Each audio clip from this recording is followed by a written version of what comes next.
Bonjour à tous et bienvenue sur Dixit. On connaît généralement la main invisible du marché, mais on connaît moins cette phrase d'Adam Smith qui dénonce la maxime des maîtres de l'humanité. Tout pour nous et rien pour les autres. Voilà la vile maxime qui paraît avoir été, dans tous les âges, celle des maîtres de l'espèce humaine. Aujourd'hui, nous allons nous pencher sur quelques extraits des recherches sur la nature et les causes de la richesse des nations et tenter de recontextualiser cette célèbre phrase d'Adam Smith. Adam Smith est un professeur écossais de philosophie morale du XVIIIe siècle, considéré comme le fondateur des sciences économiques modernes. Il est aussi l'auteur d'une théorie des sentiments moraux, publiée en 1759. Mais son ouvrage le plus connu, dont le titre est généralement abrégé, reste La richesse des nations, publié en 1776. Tout d'abord, rappelons que selon Adam Smith, la société se divise en 3 classes. La société se répartit en rentiers, c'est-à-dire la classe des propriétaires terriens qui vit du revenu que leur procure leur terre, en salariés, c'est-à-dire la classe des ouvriers, et d'une manière générale, de tous ceux qui vendent leur force de travail, et en marchands, la classe des capitalistes, au sens strict du terme, c'est-à-dire la classe de ceux qui emploient les capitaux. La masse totale du produit annuel de la terre et du travail d'un pays constitue un revenu à 3 différentes classes du peuple, à ceux qui vivent de rente, à ceux qui vivent de salaire, à ceux qui vivent de profit. Ces 3 grandes classes sont les classes primitives et constituantes de toute société civilisée, du revenu desquelles toute autre classe tire en dernier résultat le sien. Pour Adam Smith, l'intérêt de la première de ces 3 grandes classes est étroitement et inséparablement lié à l'intérêt général de la société. De la même façon, l'intérêt de la seconde classe, celle qui vit de salaire, est tout aussi étroitement lié que celui de la première à l'intérêt général de la société. La classe des propriétaires peut gagner peut-être plus que celle-ci à la prospérité de la société, mais aucune ne souffre aussi cruellement de son déclin que la classe des ouvriers. Qu'en est-il de la 3e classe sociale ? Ceux qui emploient l'ouvrier constituent la 3e classe, celle des gens qui vivent de profit. Les opérations les plus importantes du travail sont réglées et dirigées d'après les plans et les spéculations de ceux qui emploient les capitaux. Et le but qu'ils se proposent dans tous ces plans et ces spéculations, c'est le profit. Les marchands et les maîtres manufacturiers sont, dans cette classe, les 2 sortes de gens qui emploient communément les plus gros capitaux et qui, par leur richesse, s'y attirent le plus de considération. Cependant, l'intérêt particulier de ceux qui exercent une branche particulière de commerce ou de manufacture est toujours à quelques égards différent et même contraire à celui du public. Cette divergence d'intérêt a plusieurs causes. D'une part, la tendance à la concentration des capitaux et au monopole. L'intérêt du marchand est toujours d'agrandir le marché et de restreindre la concurrence des vendeurs.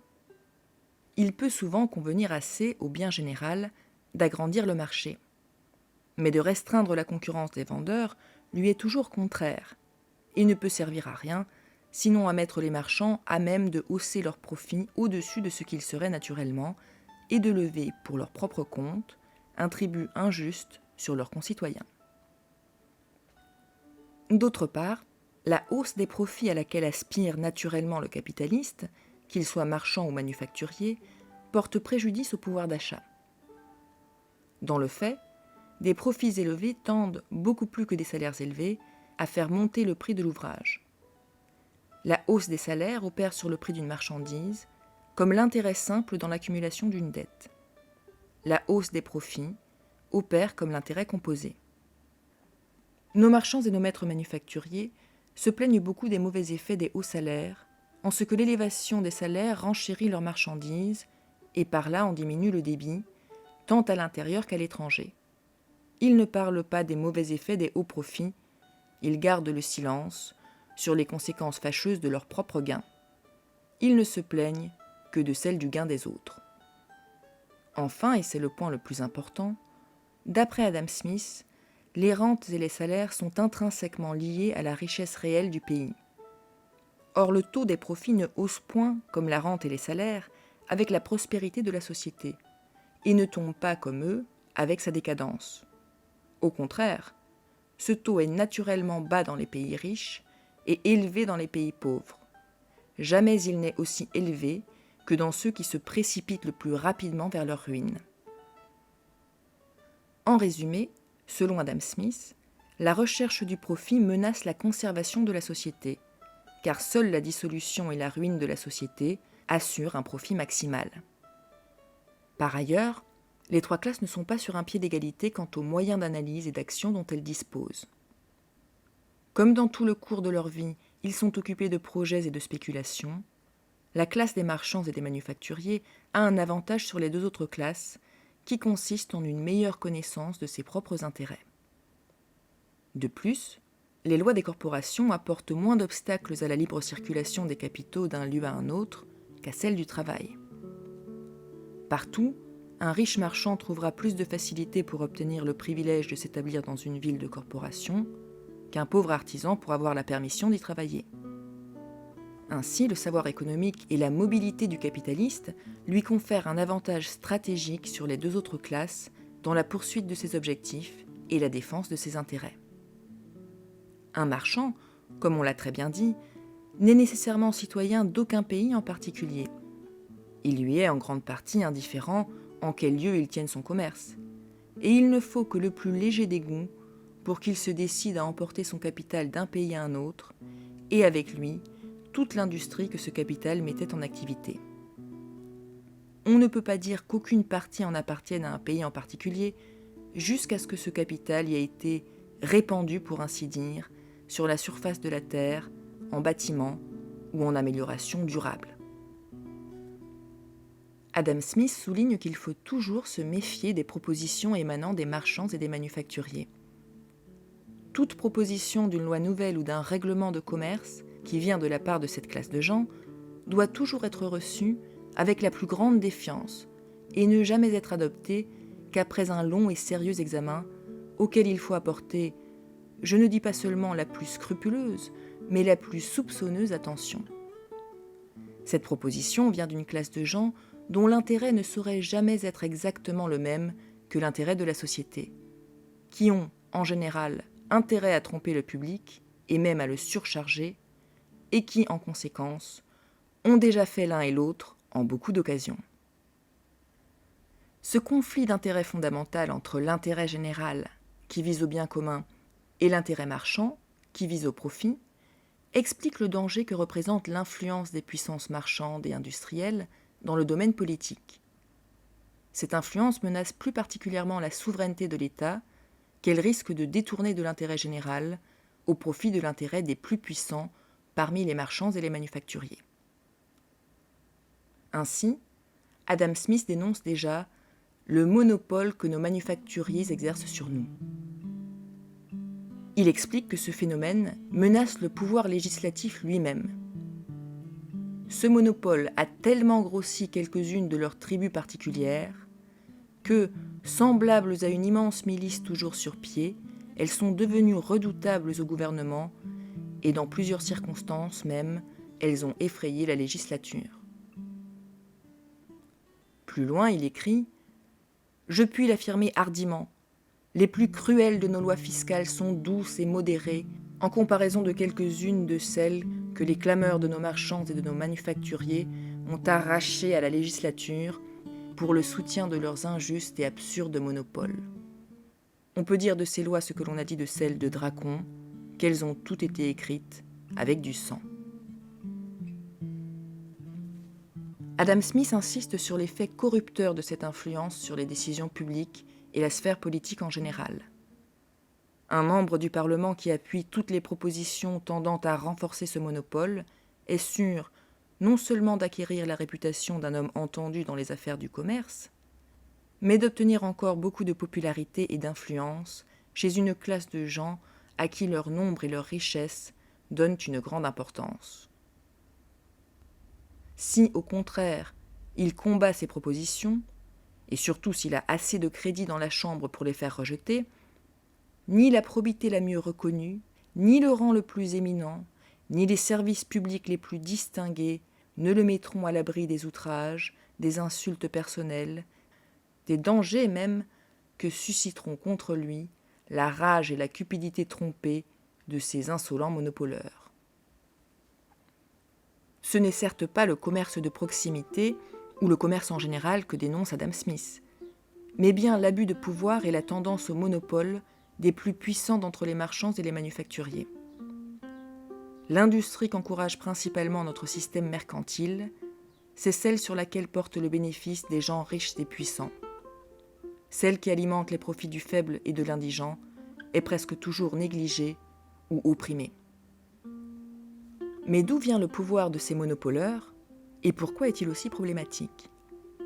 Pour le comprendre, il faut revenir à l'émergence de ce qu'Adam Smith appelle le système mercantile, c'est-à-dire revenir sur la fin du féodalisme et la grande révolution que l'extravagance des uns et l'industrie des autres amenaient insensiblement. En effet, le système mercantile et la généralisation des échanges marchands transforment le rapport à la consommation courant au Moyen Âge et permet l'apparition d'une nouvelle forme d'accumulation et de concentration des richesses. Dans un pays où il n'existe ni commerce étranger ni manufactures importantes, un grand propriétaire ne trouvant pas à échanger la plus grande partie du produit de ses terres qui se trouve excéder la subsistance des cultivateurs, en consomme la totalité chez lui, en une sorte d'hospitalité rustique. Avant l'extension du commerce et des manufactures en Europe, l'hospitalité qu'exerçaient les grands et les riches, depuis le souverain jusqu'au moindre baron, est au-dessus de tout ce dont nous pourrions aujourd'hui nous faire idée. Il n'y a pas beaucoup d'années qu'en plusieurs endroits des montagnes d'Écosse, il s'exerçait une hospitalité du même genre. Il paraît qu'elle est commune à toutes les nations qui connaissent peu le commerce et les manufactures. Ce que la généralisation des échanges marchands introduit, c'est la possibilité nouvelle de ne plus partager l'excédent de ressources, mais de l'échanger contre des biens de luxe inédits. Cette possibilité nouvelle qui s'offre à la classe des propriétaires va bouleverser les rapports entre la classe des propriétaires et la classe des marchands et transformer radicalement les rapports de pouvoir au sein des classes dominantes. En effet, la société féodale reposait sur la puissance des seigneurs féodaux, propriétaires des terres du royaume.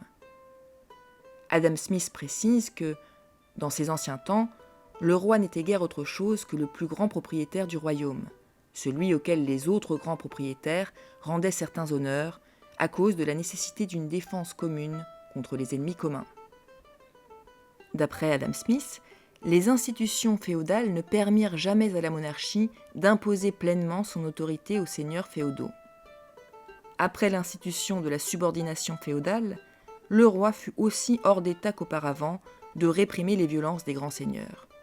Ils continuèrent toujours de faire la guerre selon leur bon plaisir, presque sans cesse l'un contre l'autre, et très souvent contre le roi. Et les campagnes ouvertes furent toujours, comme auparavant, un théâtre de violence, de rapines et de désordre. Mais ce que les institutions féodales, toutes violentes qu'elles étaient, n'avaient pu effectuer, l'action lente et insensible du commerce étranger et des manufactures le fit graduellement. Ces deux genres d'industrie fournirent peu à peu aux grands propriétaires des objets d'échange à acquérir avec le produit superflu de leurs terres, objets qu'ils pouvaient consommer eux-mêmes sans en faire part à leurs tenanciers et aux gens de leur suite. Tout pour nous et rien pour les autres. Voilà la vile maxime qui paraît avoir été dans tous les âges celle des maîtres de l'espèce humaine. Aussi, dès qu'ils purent trouver une manière de consommer par eux-mêmes la valeur totale de leurs revenus, ils ne furent plus disposés à en faire part à personne. Une paire de boucles à diamants, ou quelque autre frivolité tout aussi vaine, fut l'objet pour lequel ils donnèrent la subsistance, ou ce qui est la même chose, le prix de la subsistance, d'1 millier peut-être de personnes pour toute une année. Et avec cette subsistance, toute l'influence et l'autorité qu'elle pouvait leur valoir. Mais aussi les boucles étaient pour eux seuls. Aucune autre créature humaine n'en partageait la jouissance. Au lieu que, dans l'ancienne manière de dépenser, il fallait au moins faire part à 1000 personnes d'une dépense qui eût été de même valeur. C'est ce goût du luxe qui peu à peu met les seigneurs féodaux à la merci des marchands et des manufacturiers, en les poussant notamment à mettre leurs terres en bail pour se procurer du numéraire susceptible d'acheter les objets de leur caprice. Ils se laissent ainsi insensiblement déposséder de leur puissance politique, qui reposait sur l'influence qu'ils exerçaient sur les nombreux hommes et femmes qui vivaient sur leurs terres et sous leur dépendance. Ce faisant, ils renforcent l'émergence de la classe bourgeoise mercantiliste et consolident les assises de son pouvoir. Ainsi, la vile maxime des maîtres de l'humanité s'applique aussi bien aux anciens maîtres féodaux qu'aux nouveaux maîtres manufacturiers et monopoleurs qui prétendent détourner l'intérêt général pour leur seul bénéfice. Tout pour nous, rien pour les autres. C'est l'éternelle rengaine des accapareurs à travers l'histoire. Là où le système féodal imposait jadis la tyrannie du seigneur à ses serfs, le système mercantile que critique Adam Smith soumet l'ensemble des consommateurs à la tyrannie des producteurs. En réalité, la consommation est l'unique but, l'unique terme de toute production, et l'on ne devrait jamais s'occuper de l'intérêt du producteur qu'autant qu'il le faut seulement pour favoriser l'intérêt du consommateur. Mais dans le système que je combats, l'intérêt du consommateur est à peu près constamment sacrifié à celui du producteur, et ce système semble envisager la production et non la consommation comme le seul but, comme le dernier terme de toute industrie et de tout commerce.